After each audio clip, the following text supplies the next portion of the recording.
Hey, what's up? Welcome to the Mandatory Live Post-Fight Show. If you like the content, make sure to hit that like and subscribe button. You could also follow us on our social media channels. You'll see in the description below the ways that you can connect with us.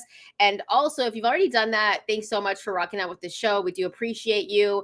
And the more you hit that like and subscribe button, the more of these post-fight shows that we can do, the more lives we can do during the week. And remember, we're on the audio side as well. So wherever you find your shows, podcasts, you can find us there as well. Give us a 5-star, leave a rate and review because that obviously helps the channel grow.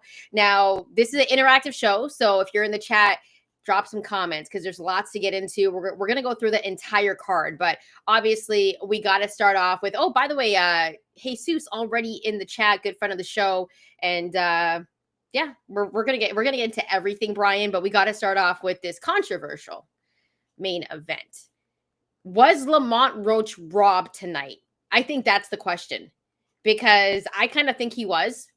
I think he won against Pitbull Cruz and it turned out to be a majority draw. But with that being said, I'm also not mad at the majority draw because I think a lot of people that are Pitbull Cruz fans probably thought that he won that fight. I don't know what fight they were watching. I thought Lamont Roach won. What are your thoughts? How did you have it scored? And was Lamont Roach robbed tonight like how he was robbed against Tank?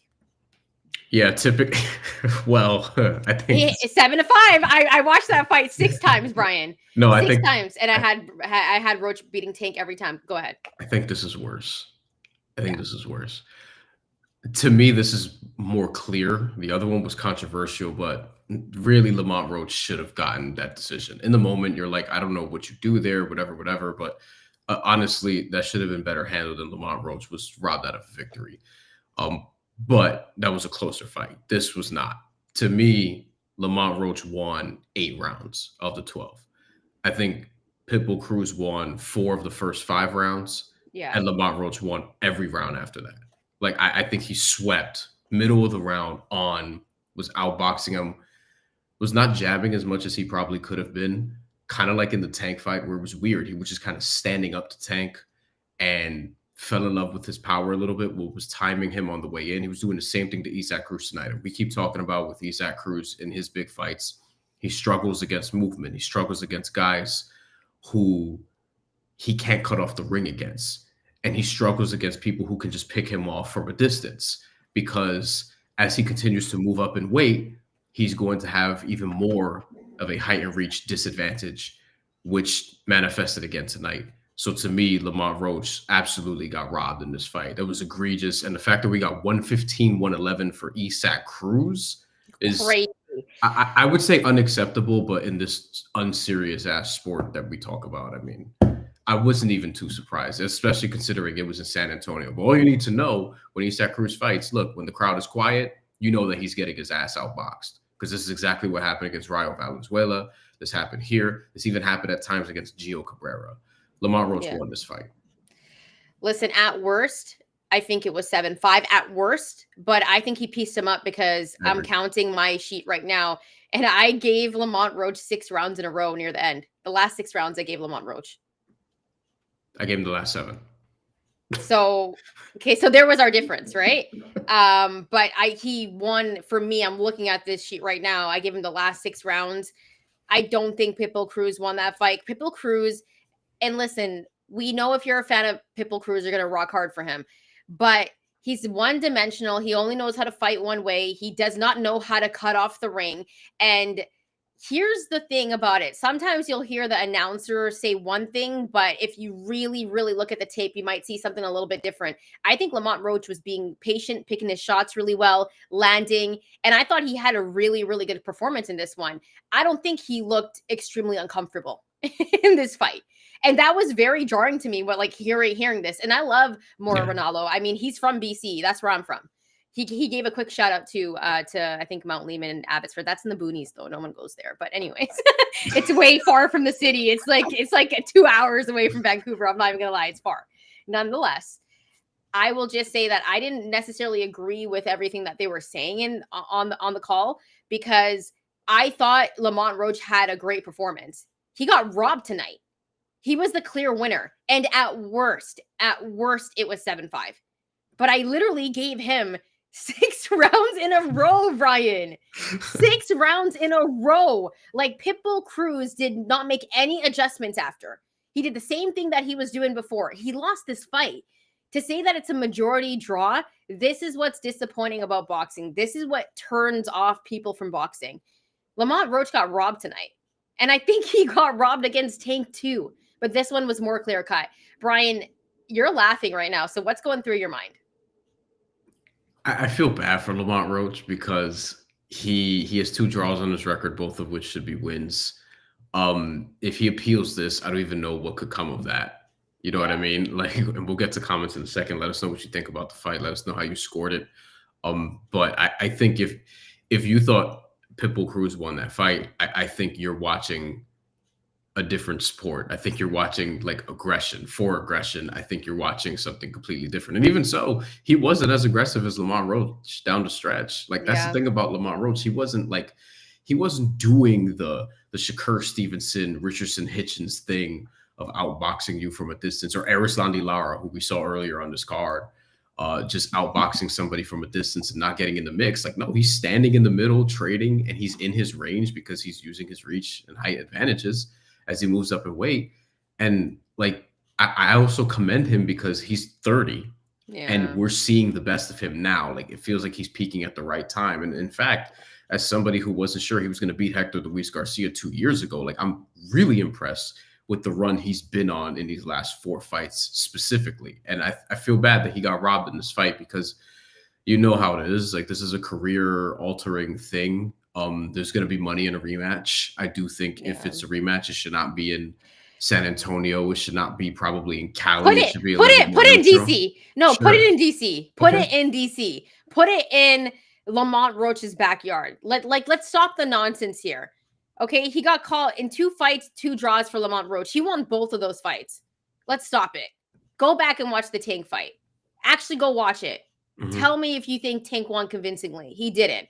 Lamont Roach won 7 rounds to 5. In this fight, for me, he won the last 6 rounds. I had him winning 8 total. Yeah, you had him winning 8. The only difference is you had it. So basically, you would have had it 3-2 after 5. Yeah. For Cruz, and I would have had it 3-2. Is my math off? Who cares? Doesn't matter. The point. It's like you would have had it 3-2. I would have had it 3-3. I'm still getting over this cold. It's fogging up my brain, fucking my shit up. But because usually I'll be quick with that stuff. But yeah, like if you want to do math, that's not my strong suit. That's Brian's. He's the mastermind of everything that we do. Actually, I just show up. I'm telling you, I just show up. Even when we come up with topics, I'm like, so what are we talking about? I don't really bring anything to the show. I really don't. It's really all Brian. Like, sometimes I'll have ideas, but that's like when I'm on pre-workout. That's all. It's literally after pre-workout that I'll have an idea. But nonetheless, not fully true. Go ahead. We might have end of the year stuff. Maybe that's our next big idea. And unfortunately, I think. Oh, you know what we're gonna have? The top 5 biggest robberies of the year. Okay, so here's the thing. I think legitimately, Lamont Roach would be on my short list for Fighter of the Year had he not gotten robbed in these 2 fights. Like, not that he would have been the Fighter of the Year. I have to think about that. Top 5 probably. Yes, that's the list because he would have beaten Tank and he should have. And he would have beaten Isaac Cruz and he definitely should have. Those are 2 monster wins that he's been cheated out of essentially by bad judging and judging favorable to the A side because it was in B side. In both scenarios, how often can you say, hey, a year-long B-side is a Fighter of the Year contender if they win both times? Like, that doesn't happen very often. Stiff competition, obviously, but like these are the conversations that he's now annexed from because he couldn't get this decision because the judges saw something completely different, it seems. I want to know how the judges are scoring this. Like, I would love to know that because here's the thing about boxing. Like, we don't actually know how each judge scores a particular fight. Some judges love when a fighter likes to come forward and likes to throw a lot. Other judges like to go by stats, like how much is being thrown, how much is being landed, how their face, like all of these things are, it goes into scoring, how your face looks after the fight. Pitbull Cruz did not win this fight.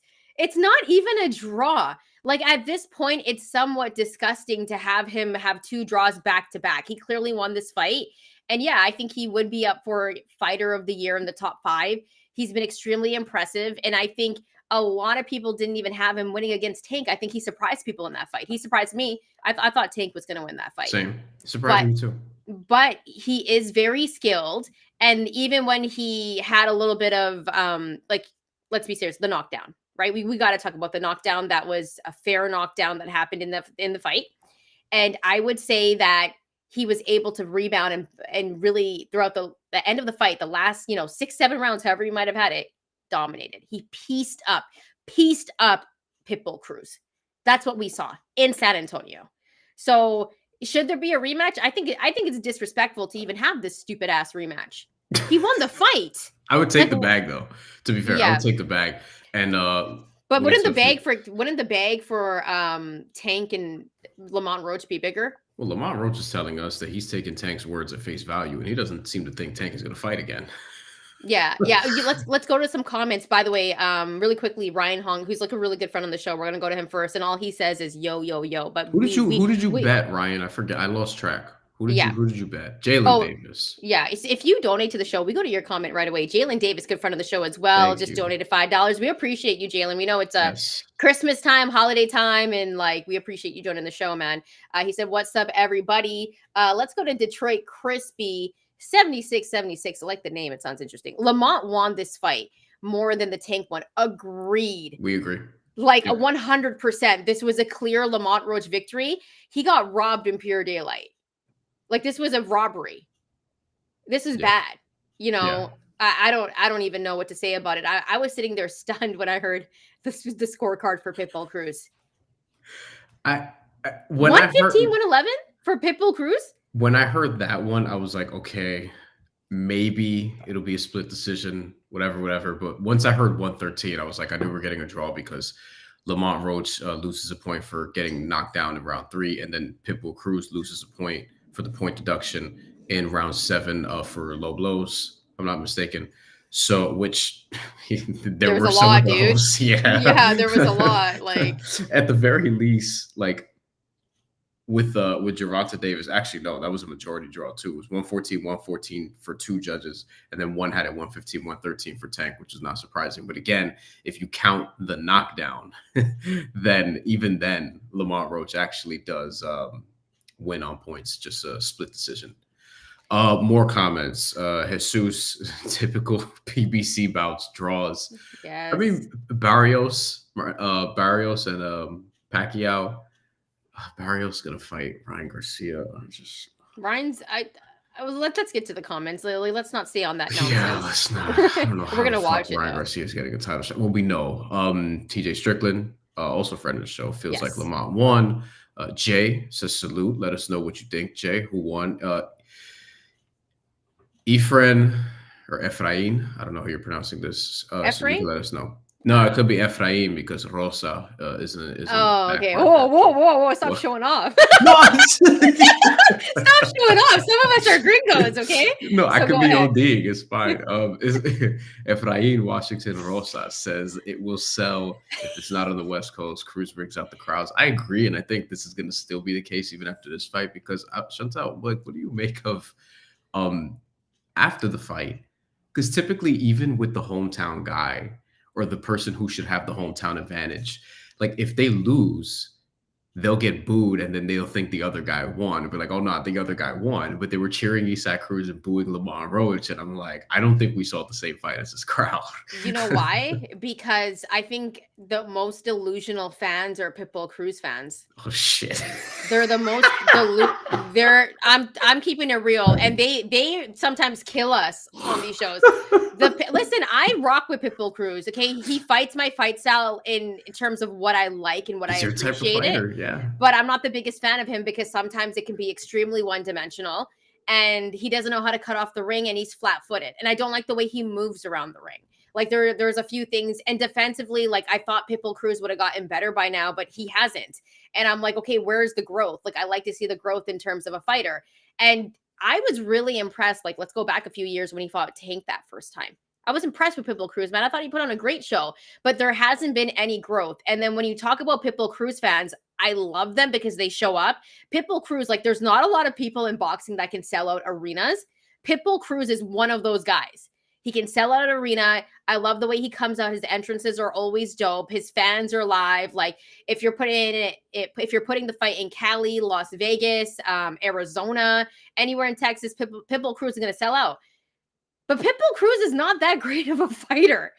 And every time he fights, he gets the Oscar de la Hoya type of crowds, and I was a big Oscar fan, Brian knows this. I still think he beat Trinidad. That's a different conversation though. Okay. So here's the thing though, like he constantly gets the oohs and the ahs. And even when he's losing, it's like they think he's winning. Like what fight are we watching here?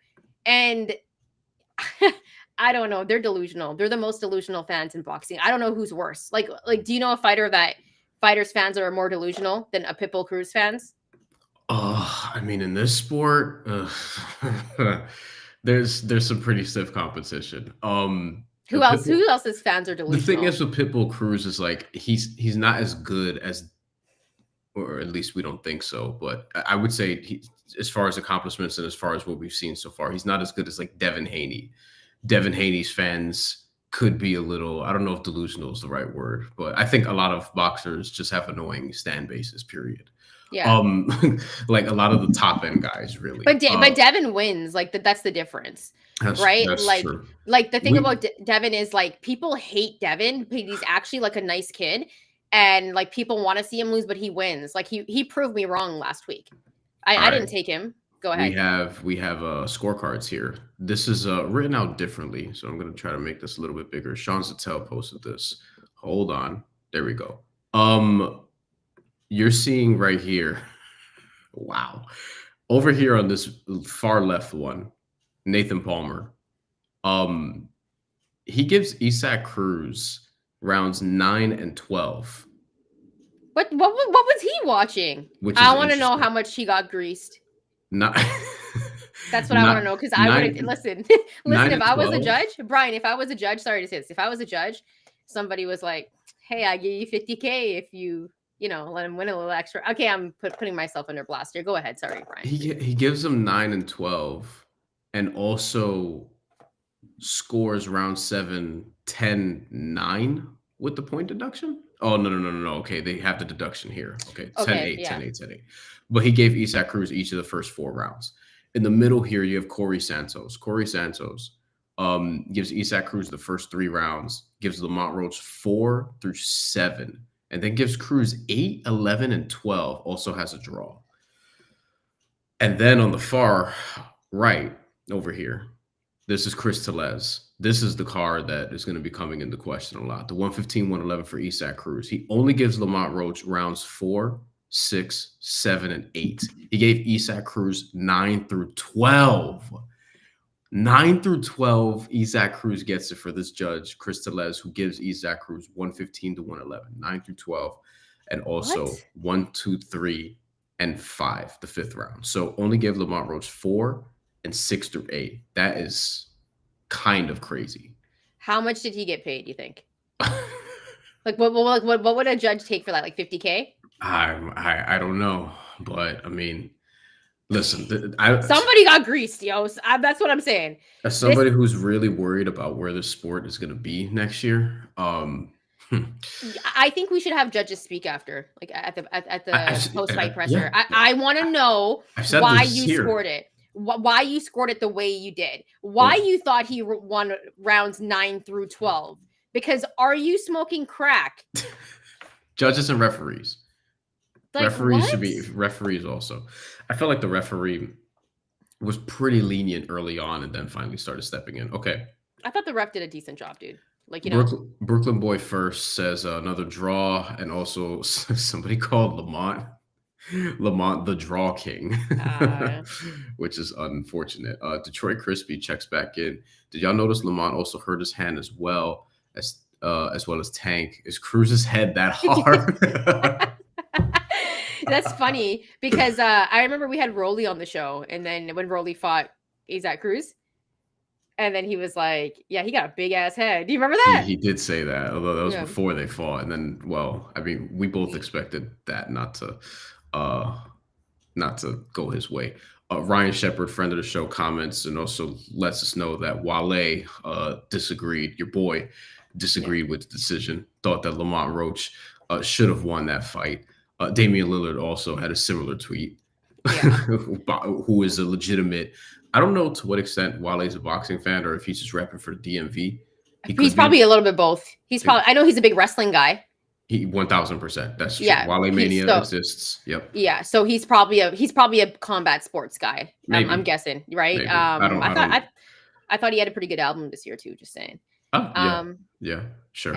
Anyways, Brian, any final thoughts before we move away from this? Like, we both just agree got robbed, and I think the chat agrees that as well. If you're watching this and you think Isaac Cruz won, please drop your comments in the chat. Let us know why you think he won. Ryan Hong said he thought a draw was fair in the comments. Tell us why. Yeah. Yeah, I mean, there were probably a couple other swing rounds, but I do not, there's not a pathway for me. Usually I can see like, oh, okay, like I try to be understanding about these things because their fights are hard to score, but man, this is not one of those scenarios where I'm like, I could see a draw here. I just don't. 7-5 at worst for Lamont Roach. He won that fight. Yeah. And some people even had it 9-3. I saw a few things on Twitter like, yo, Lamont won 9-3. And if you had it 9-3, like, hey, there were some swing rounds early on. Brian just brought up the entire card. Yeah. Yes. By the way, drop your comments. Let us know what you thought about the main event. We do gotta definitely get to Oshaki Foster and Stephen Cool Boy Steph Fulton, who did not look like a cool boy in the ring against Oshaki Foster tonight. And listen, before we actually had the fights go on tonight, I actually texted Brian quickly on WhatsApp, and I was like, man, I think Oshaki Foster is going to win this fight. And I agree with you. And Brian's like, yeah, I bet on Foster. Yeah. And I even tweeted this too. I'm like, I think Foster wins by decision. Cool Boy looked terrible in this fight. That's the worst I've seen him in a while. Since Inoue. So he looked, since Inoue. Yeah. And here's the thing, like, you come in overweight, and then all of a sudden you're fighting for an interim belt, right? At 135. Oh, my God. And Oshaki Foster actually, like, he looked bigger in the ring than Stephen Fulton. Stephen Fulton could not close the gap on him. And Oshaki Foster, just worked the jab, counter punched really well. He was moving around the ring. He was using his feints really well. Oshaki Foster looked great in that fight, Brian. And I'm excited to see him at 135. Like, I think a lot of people sleep on Oshaki Foster. He's not one of those like household names that everyone talks about, but he can fight, and his IQ. He's a technician. Like, I think if you watch that fight, you could maybe think, man, this is kind of boring, because like at one point, Cool Boy was barely he didn't really land a lot of shots on Oshaki. But this was a great fight. I loved this fight tonight. I was like locked in. I was like, I'm such a nerd. I'm enjoying every minute of this fight. What are your thoughts, Brian? 6 or 7 rounds in, I'm like, I don't think I need to score this anymore. He was dominating. Stephen Fulton just did not look prepared. He looked like, I don't know if he didn't take this fight seriously, or I don't know what his deal was, but we were saying up here, we were like, man, Oshaki Foster is one of the more underrated champions, probably boxers, period, in the sport right now, who's been a champion for a while. And honestly, he got robbed against Conceição last year. Should have been just a WBC champion straight through at 130 for this entire run after beating Eduardo Hernandez in Mexico, by the way, stopping him in the 12th round, which was a great stoppage. He had a little bit of a run there where he would just get the 12th round stoppages or knockdowns. Like, he dropped Abraham Nova. Abraham Nova more competitive against Oshaki Foster than Stephen Fulton was, which is interesting.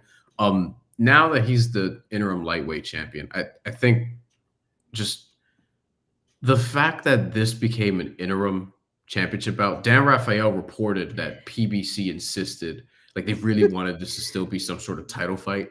And then I guess just worked it with WBC and was like, yo, can we do this? Because the WBC's out is this, if you want to like read behind like what may really be going on.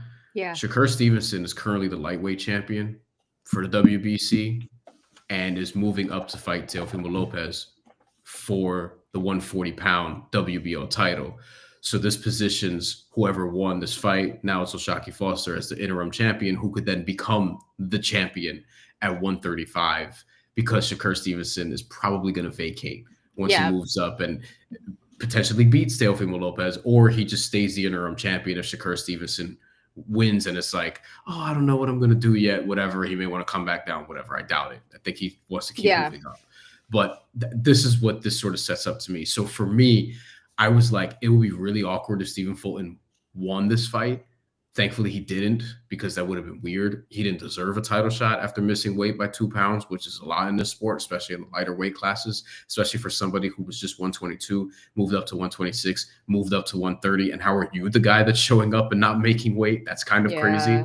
So he didn't deserve it. And then he just kind of shitted on this opportunity by not really seemingly taking it seriously and getting his head boxed off by O'Shaquie Foster, who, again, somebody who carried himself as a champion, who's been a champion, who's now a champion in the second weight class, or could be a champion in the second weight class, depending on how this goes. I'm happy that O'Shaquie Foster took advantage of this opportunity, because it would have been very, very just weird if he did not win this fight and Stephen Fulton did, having not deserved this opportunity to begin with, it seems. Stephen Fulton just did not look prepared at all for this fight. It didn't look good. And I think for a guy like O'Shaquie Foster, like fighting in Texas, he had all of his fam there, all of his friends there at this fight. There was no way he was going to lose in San Antonio. And yeah, Trey the Truth. You saw that? Yeah, and he was wearing like the assholes by nature tee. I mean, come on, man. They came out and they were hella Texas the whole time. Of course, like I just didn't think O'Shaquie was going to lose, especially when you miss weight, like mentally, I think that does something to you. And even when they were like standing next to each other, like O'Shaquie looked swole. Like O'Shaquie looked like he prepared and trained for this fight and was locked in. Like it, like, you know, Stephen Fulton was just like standing there, like his belly was kind of hanging out. Like it just, he did not look like and I love Cool Boy Bryan. Like I'm always on here defending him. He's one of my favorite fighters. And I just looked at O'Shaquie. I'm like, this dude's not going to lose. And I think another thing about O'Shaquie Foster, I think he has a chip on his shoulder, because despite the fact of being successful and winning some fights, he does not get the respect he deserves. He doesn't get talked about enough. Like he's a very, very good fighter. And it's a shame that, you know, now let's give him his credit for sure. Like if you didn't have O'Shaquie Foster on your radar, please put him on your radar now. Brian, I would love if you could bring up the 135-pound, like the weight class. Let's bring up the 135-pound division and let's see who's in there, because now we can do some matchmaking. Yeah, because O'Shaquie Foster's been 130 forever, been a mainstay there, I think he's the best champion at 130 now. I think he's cemented himself as that, especially looking at the competition. It's either him or Navarrete. Navarrete tried to win a title at 135, and obviously that didn't end up happening. But we'll see what we get here. Okay, 135. They already updated O'Shaquie Foster as the interim champion here. So Truth actually commented this. Shaki versus Noakes, make it happen, which would be very interesting. Sam Noakes as a welcome. Sam Noakes, I think a lot of people would agree, probably cemented himself as a contender. No, definitely cemented himself as a contender. I don't know if they're going to want to get him a win after losing to Abdullah Mason earlier this fall, last month, to see if he's going to get another championship opportunity at some point, or if they're just going to put him in another title fight. But having just fought for a vacant title and losing, I'm not sure that that's going to be the case. Still, there are a lot of fun opponents for O'Shaquie Foster. And if you look at the WBC specifically, because we know Shakur Stevenson is going to fight Teofimo Lopez next, he theoretically could defend his interim title against one of these top guys here, like O'Shaquie Foster versus Ricardo Nunez, O'Shaquie Foster versus William Zepeda, a little more specifically, who obviously had a fun fight with Shakur Stevenson, or at least the first part of it. Like that would be cool to watch. And you also have Yadier Herrera, who I don't know if you guys remember, but Yadier Herrera was calling out Shakur Stevenson, saying, "I'll kill you, give me a contract." That's a verbatim sentence. That's something he actually said. That was real interesting. And then if you look at other rankings and other top guys in this weight class, Floyd Schofield, who actually Brian Shepard literally just commented about, are they both from Texas? No. Yeah, they're both from Texas. Yeah, Yeah. they're both from Texas. So that's something in Texas that'll make sense. We'll put Ryan Shepard's comment up because it was a good idea. Schofield's from what, the Dallas area? Is he not from like Frisco or something like that? Let me find out. But I think he's from the Dallas area, like Fort Worth or something like that. Like that would be smart matchmaking. And it's also I think for a lot of people, they'll see this as a pick'em fight. I think me and you might be like, yo, we like Kid Austin, but also, is he ready for O'Shaquie Foster? Like that kind of thing. But he did knock out Tevin Farmer, who I have a ton of respect for. He caught him in the first round, but I still want to learn more about how good he actually is because that fight just ended really quickly. And I don't think that's going to happen to O'Shaquie Foster. But there's a lot of fun matchups at 135 for him. So we're really stupid because his name's Kid Austin, so Austin, Texas. No, I'm stupid because I forgot. Okay, I guess I just read it right now. I'm like, okay, he's born in New Jersey, but they call him Kid Austin. He adopted okay. I was gonna say, ain't he from Jersey? Yeah. Okay, so that's the thing because I'm like, I thought he was from, I don't know, but listen, there's a lot of great fighters from Texas. Texas produces some really, really good boxers. I'm taking a look at this 135-pound division, and who did you say, Brian? I'm sorry, you guys saw me like leave out for a second. I had to get my charger. I was trying to watch the Big Ten championship, which, by the way, Ohio State got upset, and I love that. And I hope the Raiders maybe do draft Mendoza. Now, Fernando Mendoza does not look like a Fernando Mendoza. It does not sound like a Fernando Mendoza, but I think he's probably should be the number one pick.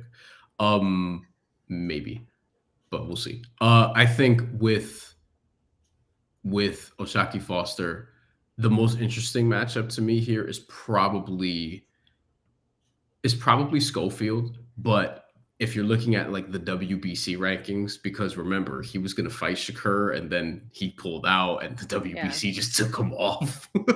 So maybe it's going to be Ricardo Nunez or William Cepeda or Yadier Herrera. And to me, I kind of want to see Yadier Herrera get an opportunity because he's fun and chaotic. And I think that'll be an interesting mix for O'Shaquie Foster, who fights a more calm, classic counterpunching boxing style, who's just like, if you love pure boxing, he's like really fun to watch. Yeah. The only other one is Kid Austin and O'Shaquie Foster. I agree with our guy, Ryan Shepard, Foster and Schofield in Texas. That's a huge fight. And I think a lot of fans in Texas would go and see it. I think it would be entertaining. I think O'Shaquie Foster, though, like, he's extremely skilled and he has the experience. And we've seen Flo Schofield in his last fight have a great fight. But skill-wise and experience-wise, I don't think he's on O'Shaquie's level. I think we're still learning about Flo Schofield. And I'm big on Flo Schofield. I think he's super talented. But O'Shaquie Foster, I think he can fight any of these guys. Yeah. I still want to see Murataya and Andy Cruz, which they're set to fight. Are they not? That's going to be January 24th. Okay. I think at the Fontainebleau in Vegas, if you're interested in going to that. Yeah. Which is funny they're having fights there because I heard it's like dead. Like that was supposed to be like a very big hotel, and it's just apparently it's like a ghost town in there. That's going to be during one of the NFL playoff weeks. I don't know if that's the conference championship already or if it's still the divisional round. It's the divisional round because remember they have the week off in between. I forget when the Super Bowl is, if it's like the first Sunday or the second Sunday this year. They moved it to the second Sunday, I'm pretty sure. I think. But regardless, it's going to be during the NFL playoffs, so we'll see. It's the divisional round because remember they take a week off and then they have the wild card. Yeah. And then they go into the divisional round. So I think it would be during the divisional round. Because they also take a week off because of the Pro Bowl in between the conference championship and the Super Bowl. And I think the Pro Bowl week might be the last week of January, but I don't know. Well, now they do the Pro Bowl after the Super Bowl, remember? Yeah, because you don't watch the Pro Bowl, do you? No. Yeah, because nobody watches the Pro Bowl. I saw the first year of the Pro Bowl games, and honestly, it looked kind of fun, and then I just forgot it existed. The Pro Bowl now they do after the season. They don't do the Pro Bowl. When is the Pro Bowl? Yeah, they don't do the Pro Bowl mid-season anymore. They used to. They changed that a few years ago, unless they changed it back. It looks like they changed it again. Pro Bowl games are going to be February 3rd. That's a Tuesday. Okay, so they're doing it just before the Super Bowl? Non-contact flag football game. Who wants to watch that? Just forget it. NFL playoff schedule. Hold on. We'll get back to boxing in a second, guys. Yes. Now we're like trying to figure this out. We're trying to figure out when the Pro Bowl is. Because it'll also coincide with some of these fights. Yeah. Wild card round, January 10th to the 12th, Saturday, Sunday, and Monday. 10th is my birthday, by the way. And the playoffs always start like around my birthday or like right after. Divisional playoffs is the 17th and 18th. The conference championship is the 25th. Okay. So Cruz and Murataya would fight the 24th. Also, January 10th, by the way, the day the NFL playoffs start, Subriel Matias still slated to go down against Dalton Smith, Barclays Center. Don't know if I'm going to that yet. We'll see. And then the Super Bowl is February 8th. So it is the second Sunday, barely, because the first one's on the 1st, but it is February 8th. So I guess they're just leaving open that January 30th, 31st, February 1st weekend, which is good because that's when Shakur and Teofimo are fighting. That's when there's another card that got announced at that point of the year, but I'm blanking on it now. But it's another pretty good fight from what I remember. Regardless, O'Shaquie Foster could beat a lot of these guys at lightweight. That's the point. Yeah, and he had a great performance tonight, and I'm really curious to see what happens next. And I think he can fight any of these guys and be successful. I think if Tank was to have, I think he'd have a problem with O'Shaquie. Yeah, I mean, he kind of would fight like Lamont Roach. Yeah, like O'Shaquie Foster is good, y'all. So it's like I'm really happy. I'm really happy for him that he beat Stephen Fulton, because Stephen Fulton didn't even look like he wanted to be there. And by the way, like, I can't believe Joshua Van won tonight. Yeah, but I was like, yes. And so I'm just in shock right now. You know what I mean? Because he messed up my parlay. That was the one where I was like, this is for sure. There's no way Joshua Van's going to beat him. So anyone that took Joshua Van, that's good for you. Good for you. So, Brian, any final thoughts before we move away from this? Is anything else on the card? The Shea Mosley Jr. and I think we got to talk about Jesus Ramos because the Jesus Ramos fight was good. Yeah, because that kicked everything off. I think for me, that was a great fight. And I thought Shea Mosley Jr. looked really good in some moments. Listen, Jesus Ramos is going to get knocked out one day.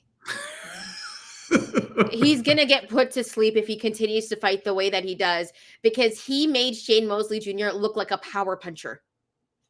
Remember, I noted this week, Shane Mosley Jr. has had plenty of fights at super middleweight, and Ramos primarily a 155er until very recently. So there is a little bit of a size edge there, even though Ramos was kind of a weight bully at 154, but still.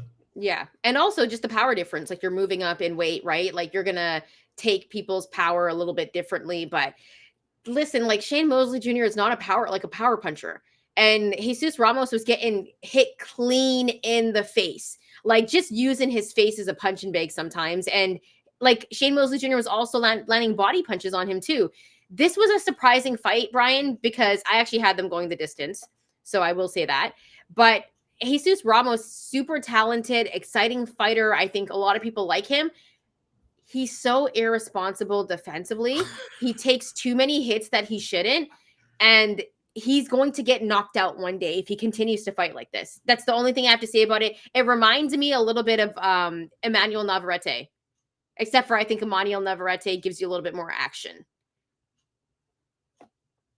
That's an interesting. My take. I was more sort of like, this is what I expected out of Shea Mosley Jr. in terms of being tough to drop. Like, I talked about this. Like, a lot of people are going to think Jesus Ramos will just put him out, and it's like, Shea Mosley Jr.'s never been stopped before. Like, he's a really, really tough dude. He's underrated.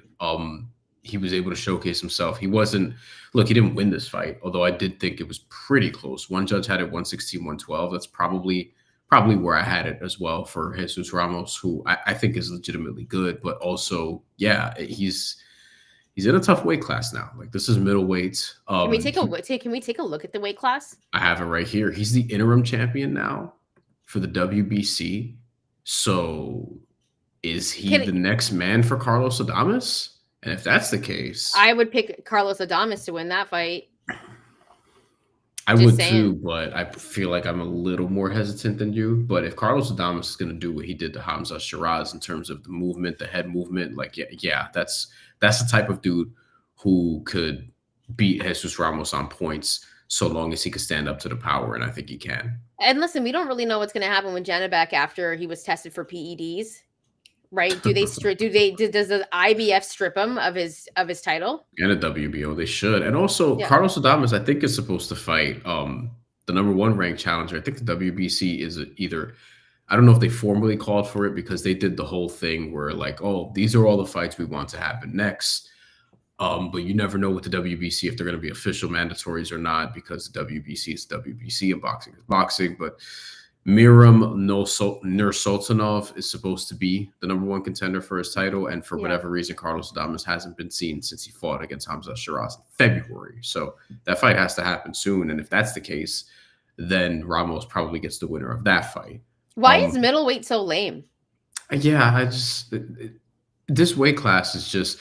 See, so if you look comparatively, 154 is kind of awesome. 154 is popping. Like 154 to me is probably one of the most exciting weight classes. Like I love 154. And then all these dudes, and Ramos is smart for getting out of there too, right? Like, and then all these dudes at 160, like with Janibek just merged the weight class by testing positive, and he should get stripped of both of his titles, and he should get suspended. And this was also a good opportunity for him because Erislandy Lara, who dominated tonight and threw hard punches, he looked like he was 42 years old, and he's 42 years old. So he looked 42, but he still won, and he had a great finish, right? He had a great finish, but that's the thing with Lara. Like I don't think Lara ever like oh my god, like, but he's a good fighter. Like I've never seen a Lara fight where I'm like, oh my god, look at Lara, like you know what I mean? Like I'm still not sure Janibek would have beaten him. I don't know if he would have, but like Lara he's a very tough fight. Like he's a very, very tough fight. I think it's just age that's going to catch up to him. And I forgot Austin Williams was ranked number 3 by the WBA. It's interesting. Not as interested in him as I was before. I'm still interested in Austin Williams. I'm still very interested, but this is a weight class that isn't as poppin'. Let us know. Drop it in the comments. Drop it in the chat who you want to see at middleweight fight and who you think Jesus Ramos should fight next. And if you also believe that he would get knocked out. Like I think if Janibek fought Jesus Ramos, I think Ramos would be on his ass.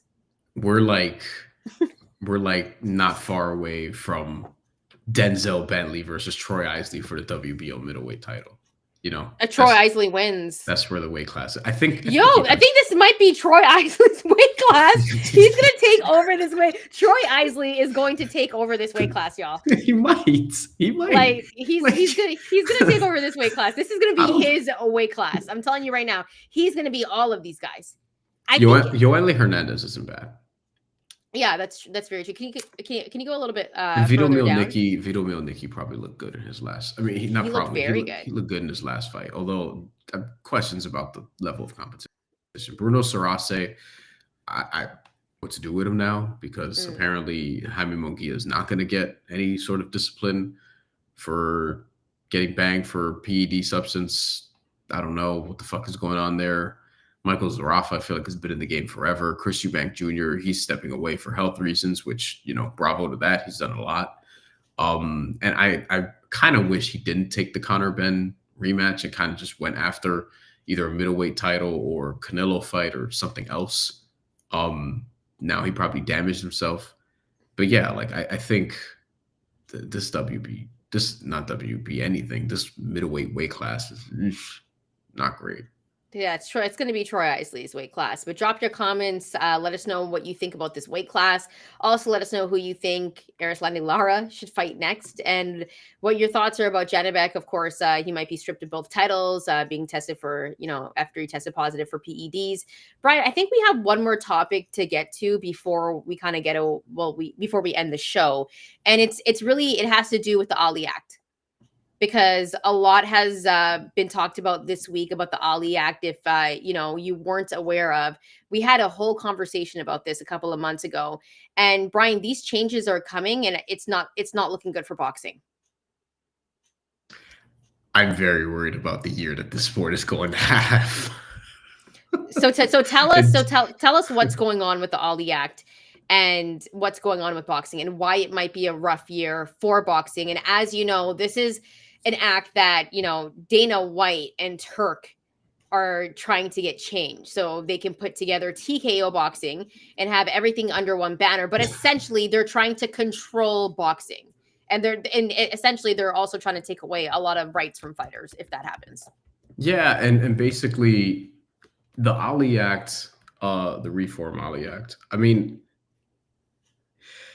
it seems like boxers don't care, which is really the problem. Like they don't. I don't know if they don't realize that they're going to have limited sort of options here and actually make less money than they're making, or they don't care because some of them, like Terrence Crawford, for example, is already at the point where it doesn't matter and doesn't really care about things going forward in the same way that Floyd Schofield may because of where he is in his career.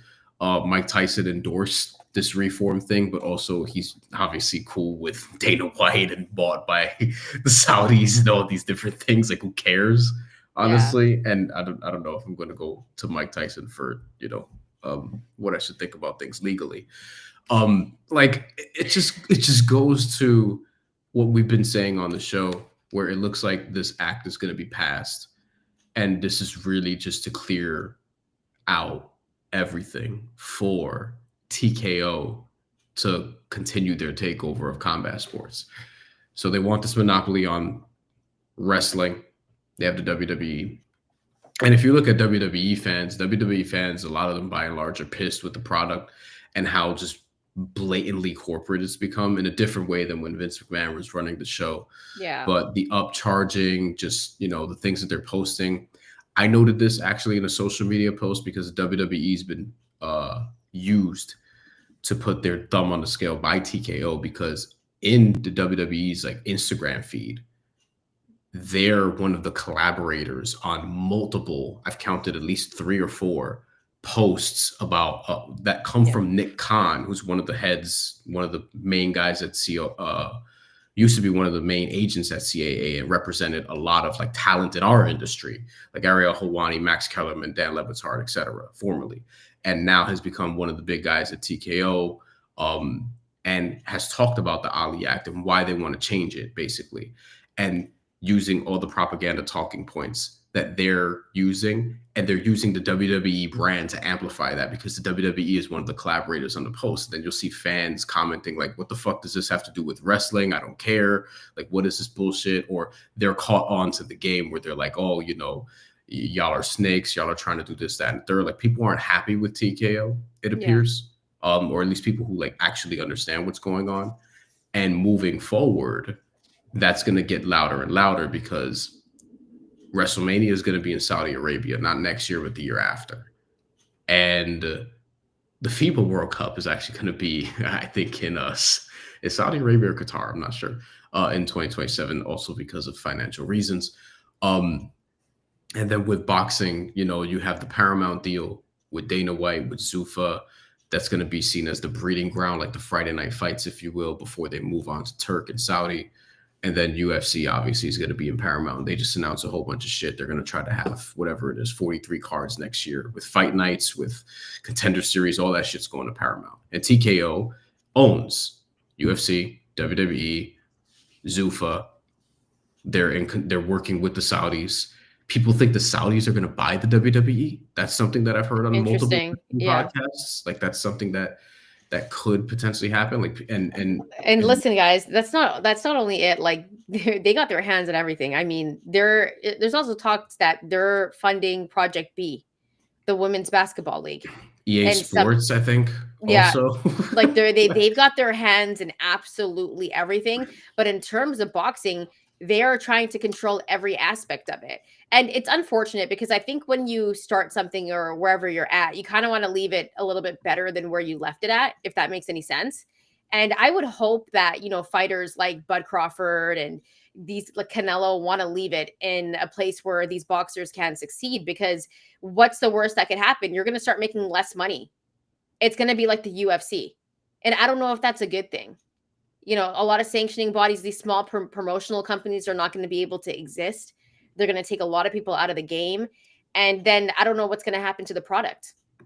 Yeah, because like the original Ali Act is supposed to have transparency, give boxers rights, certain protections that they're probably going to not be able to have. And you basically like don't have a choice if you want to fight for one of these big brands, right? Like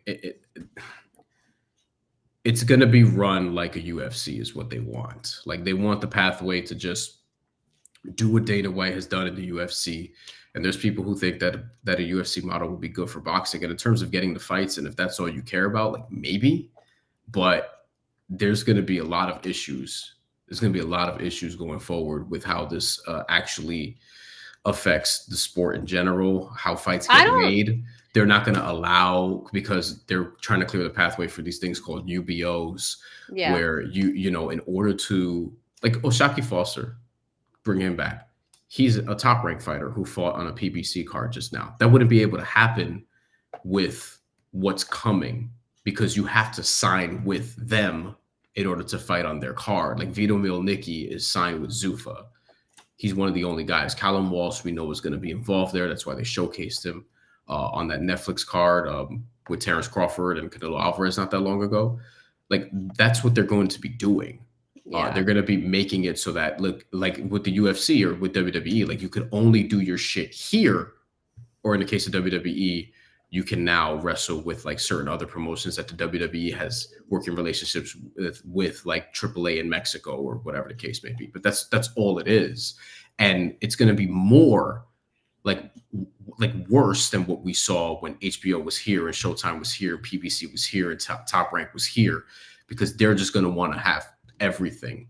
And initially, I think it'll look fine for the consumer who doesn't really care about this stuff. But eventually, like when we're talking like 5 years down the line, or maybe even less, then we'll see. There's going to be a lot of bullshit that people have to navigate through with this. Like I'm not really optimistic about the next 12 months in the sport. I gotta be honest. My question to you, Bryan, is as much as people say that a format like the UFC would help boxing, do you believe that? Do you like, would you be more I don't want to say more interested, because we both love boxing, so that would be a dumb question to ask, but do you think it'll be more compelling to casual fans or fans that are maybe just watching fights here and there? Like, do you think it'll be more compelling to people to want to watch boxing if it was under a format like the UFC? I think fans would like it, like casual fans would like it, because it'll, depending on who signs with them, I guess, but it'll get a whole bunch of people to sign under one brand, and then they'll get to fighting each other. The thing is with boxing, like, good luck with that. Because boxing is also a sport that's been around for way over 100 years. I don't know how, like since the 1800s. And when the UFC was formed, MMA, you know, hadn't, like, what MMA breeding ground was there really? And they were able to get the best. And you still had like Pride and Strikeforce and all these other promotions pop up along the way that were doing really good shit, and were better than the UFC at one point. With boxing, it's like, I don't even know how you establish that, because there's so many boxers in the world. There's so many boxers in the world. You look at BoxRec, you look at a weight class, you see like there's thousands of fucking people in a weight class competing that you've never heard of, that are active, that have fought within the last year.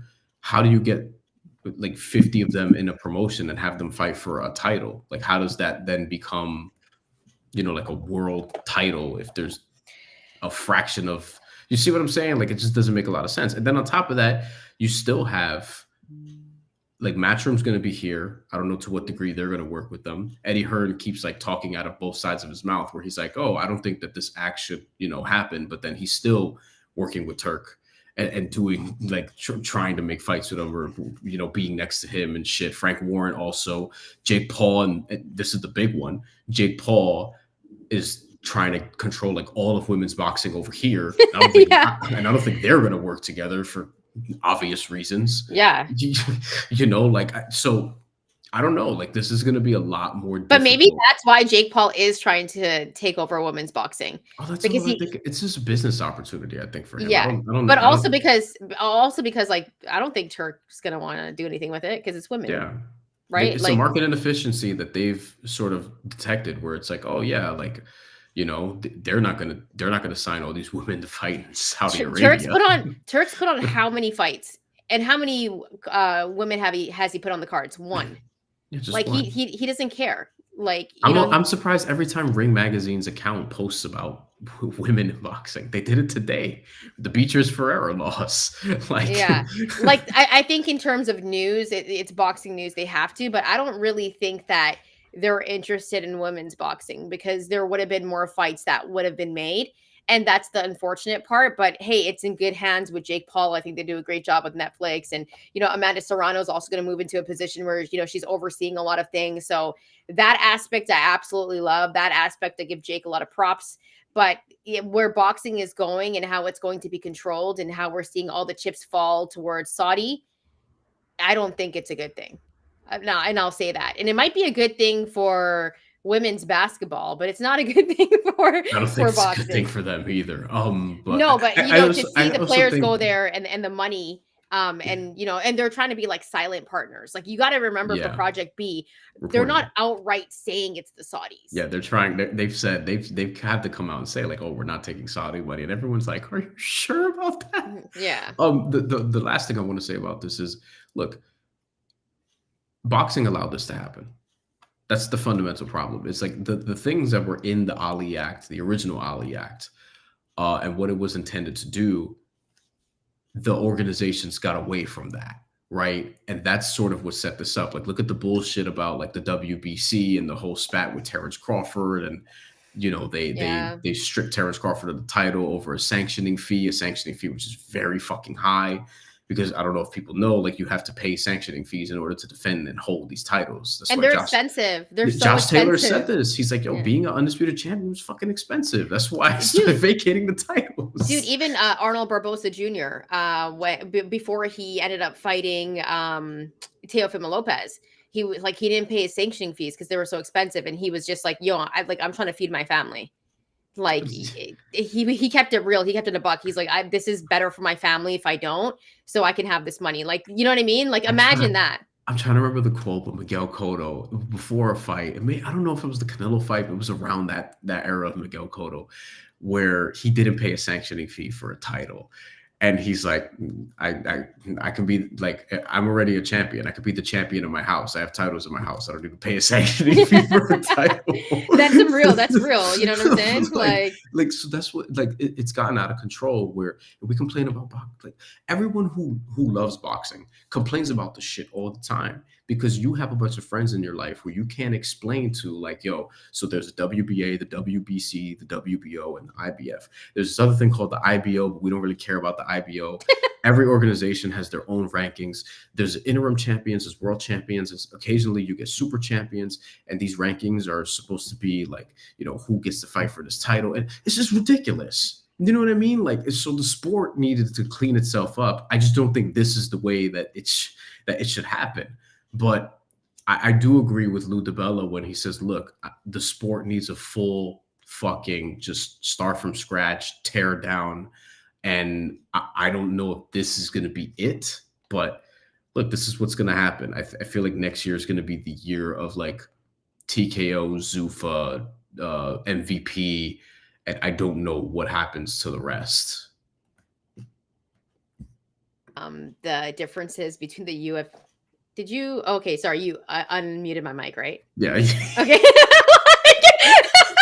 I was like, are you controlling this from like where you are? I was gonna say this. Another thing that's really interesting about the differences between the UFC and boxing is like the weight classes, right? Like this is like one of the funniest things ever, because there's different weight classes. Like, you think about, welterweight in the UFC, that's 156 pounds to like what, 170? Welterweight. In the UFC. And it's so funny because one time, one of my boys who's like a huge UFC guy, he had just dropped some weight and he was like 147. I'm like, oh snap, you're a welterweight. And he's like, no, you're so heavy when you're a welterweight. I'm like, I'm talking about boxing, dummy. Like, it's different. Like, the weight classes are different. And so I wonder what we're going to see in boxing in terms of like weight classes, because they're not going to have like flyweight, super flyweight. Like, they're not going to have like all of this stuff in boxing. They're going to change it when it goes to TKO. Yeah. They have to. They're not going to have all those weight classes because it's so hard to keep up with. Essentially they're going to dumb everything down. That's the way I feel about it. Yeah, and the other thing is we'll get to the comments in a sec also, because we got a couple of interesting ones. You also have like some media people who just like either are ignorant to what's going on, don't know what's going on, or like they're just bought like Max Kellerman and Mike Coppinger, who are just kind of just twerking for what the Saudis are doing and just saying like, oh, this is great. Only the ring belt's going to matter now, because that's what they're going to do. It's like they're going to make the Ring magazine title like the title. And even Terrence Crawford's like, oh, yeah, it's free. You don't got to pay for it. Like, you're going to see a lot of that. It's just, look, man, we're in the age of like money and influence is dominating everything. And there's propaganda everywhere. And again, like, the gap has never been larger between the rich people and the working class. And it's growing because you're seeing like what's going on even from a business standpoint. Netflix just bought Warner Brothers, and it feels like three entities are going to own everything. And it's going to be like Netflix, TKO, and somebody else. Like, that's just where shit is heading. I guess for the time being, like, that's just the era we're in, the era of monopolies. And I don't think that's good for the large majority of people. And it definitely isn't for a long period of time. But, Todd, I disagree. I don't think, Danny White, not Dana White, unless you mean Dana White, because there is a Danny White that exists. So feel free to chime in. TJ Strickland says it's crazy that you have to pay for something that you work hard for. Yeah, like, I think sanctioning fees like 3% and 2% depending on the organization. That's like paying an agent when you're a high profile athlete. Not when you're us. When you're us, you pay an agent like fucking 10%. I still don't like paying the 10%. Or 7%. I still don't like paying the 10%. Every time I have to pay the 10%, I'm like, it's like every check. Well, I'm for like, you, it's worth it. No comment on my end. I don't have an agent right now. Maybe not yet. Okay, not yet. We'll speak that into existence. Ryan Hong. Ryan, why don't you cover boxing on Action Network? Because he needs an agent. No, I'm just joking. I did all the time. And the answer is basically budget reasons. They cut down on a lot of shit, a lot of shit. But I did every week. Like, I would have videos for fights and stuff, but right now it's just different. And right now I'm mostly just doing NBA stuff there on buckets and occasional WNBA stuff. Obviously not right now because WNBA season is not going on, but I'd like to. And occasionally for big fights, I'll pop out and do something. But for the most part, I do it here, and I do it on my channel, which I've taken a short break on my own channel, but I'm going to be posting stuff again there before the end of the year and consistently in 2026 and beyond. So you can catch me there and here and at Action and the Post if you care about basketball and the Knicks. And potentially other places too. We'll see. Todd did mean Dana. I don't think Dana White needs to get involved. And I think a lot of boxers, like, that's kind of the resistance that some people do have, is they're like, they don't want Dana to be involved. UFC people are like, y'all don't want Dana to be involved because they know what he's going to try to do. Yeah. They know who his friends are. And I don't think Dana White is the beacon that boxing needs right now. Yeah, but drop your comments. Let us know how you feel about the Ali Act and how you think it's going to change boxing. Let us know. Any final thoughts, Brian, before we get up and out of here? I didn't love the card tonight. It wasn't good. I feel like we're saying a lot of that this year. I feel like last year we got better fights than this year. No, here's the thing. I was like hella hyped for this card, and then the Johnny Beck stuff came out. And then, like, Lara looked 42. I thought the Shane Mosley and Jesus Ramos fight was dope, but Ramos just pissed me off because I think he's going to get knocked out cold one day. And then Stephen Fulton didn't show up the way I thought he would show up. So that was disappointing for me. And then they robbed Lamont Roach in broad daylight. So for me, I did not like this card. I didn't enjoy it. But at the same time, it's boxing. So we're going to have moments like this.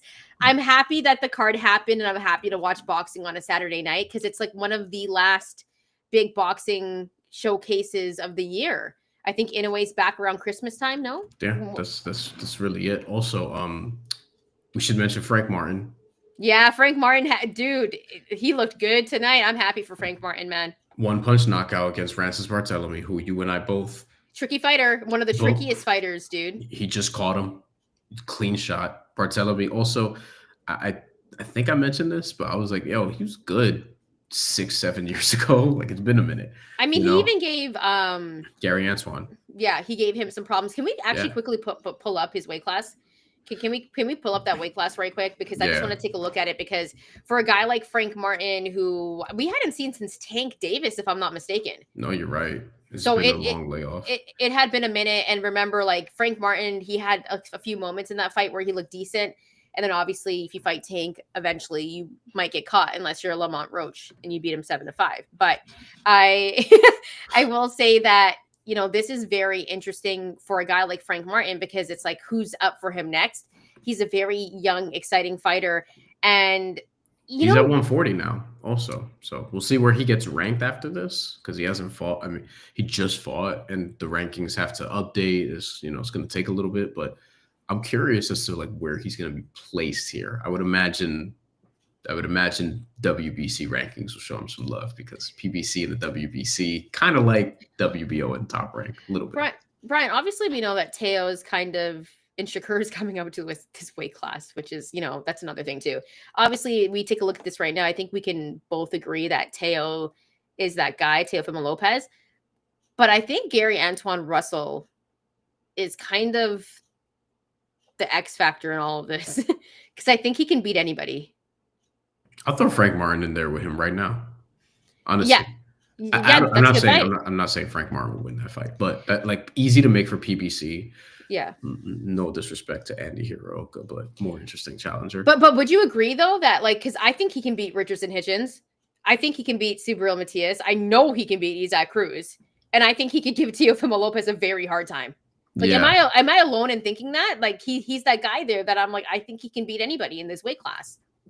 I think the best three guys in this weight class are probably him, Teofimo, and Subriel Matias in no order. Subriel Matias pending.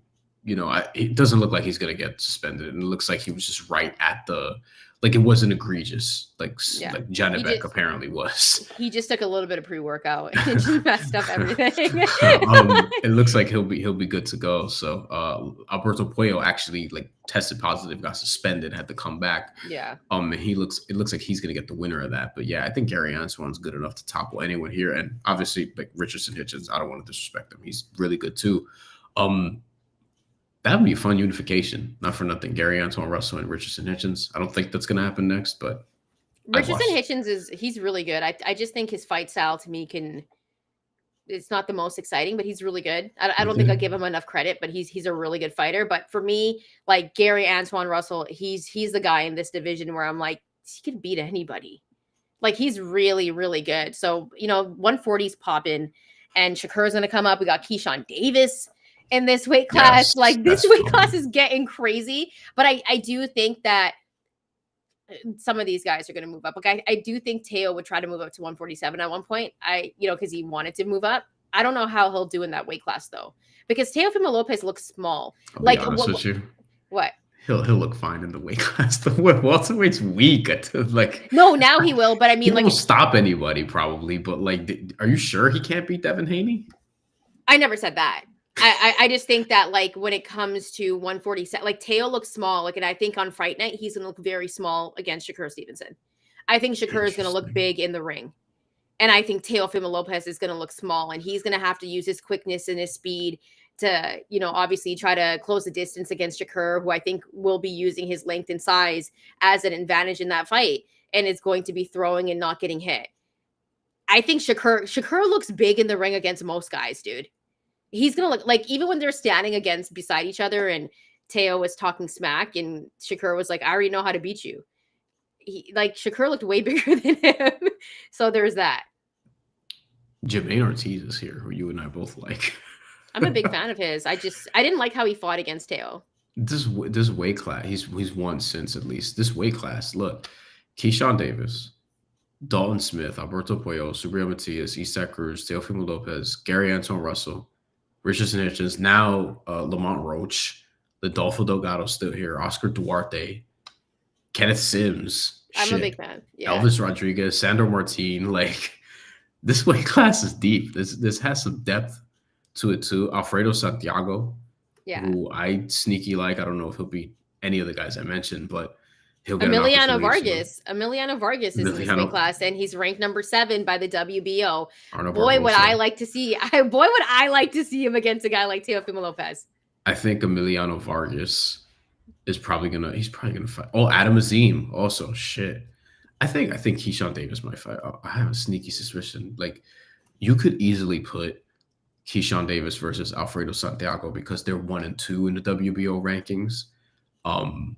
You have Shakur and Teofimo, but like you could put Keyshawn Davis on that undercard, and Shakur Stevenson actually said like he wants to see Keyshawn Davis back in the ring. I don't think they're gonna fight each other, so whatever. But I think Arnold Barboza and Alberto Puello should fight each other. That's an interesting one. I think that's a good fight for a nerd like me. I'd be really into it. I love Alberto Puello and I love Arnold Barboza Jr. And we haven't seen Barboza Jr. fight since Teofimo Lopez. And Teofimo Lopez, like the skill difference was vast in that matchup. And that turned out to be a disappointing fight for me. I thought it'd be a little bit more action and some very interesting fights here at 140. Let us know who you want to see fight at 140 pounds. And also, I would love to know if you're watching this as well. Oh, this is a great comment by Ryan Hong. Let's put this up on the screen. Ryan Hong always gives us like great comments. Adam Azim beat Shakur. There, I said it. Wow. What do you think about that? Yeah, that's a hot take. That is a hot take, Brian. I think Adam Azim, like, you know how I felt about Sam Noakes, where I'm like, no, he's not like one of these guys that they're trying to push that isn't that good. Like, he's good, yeah. And we saw it. I think Adam Azim is probably even better than that because, you know, consider the age difference. I don't know if he'll beat Shakur, but I do think the best version of him can take out a lot of this weight class. Like Adam Azim, he looks like he could be legit, and that finish he had against Kurt Scobie was nice. I think he could beat Richardson Hitchens. Well, I think he could be Richardson Hitchens. I still think my underdog in this whole weight class, he shouldn't even be an underdog, is Gary Antoine Russell. But I think he beats Isaac Cruz easily. I think he gives Teofimo Lopez some problems, and I think he could beat Subriel Matias as well. I need to see what Keyshawn Davis looks like. I still think he can be like really, really good, but he needs to be focused. Yeah, because we haven't seen him since that controversial fight that went down, a few months ago, actually in the summertime, I think it was. So Keyshawn Davis, a lot to prove next year. Let us know if you want to do more of these post-fight shows, if you want more live shows during the week. Drop them in the comments. If you like the content, please hit that like and subscribe button because it helps the channel grow. And we want to say thank you so much for everyone that came out tonight, dropped a comment, watched this live. We also want to make, these fight nights exciting. So if you want us to do more of these, please drop your comments. Brian, I'll let you have the last words before we get out of here. Will we have another post-fight show this year? Who knows?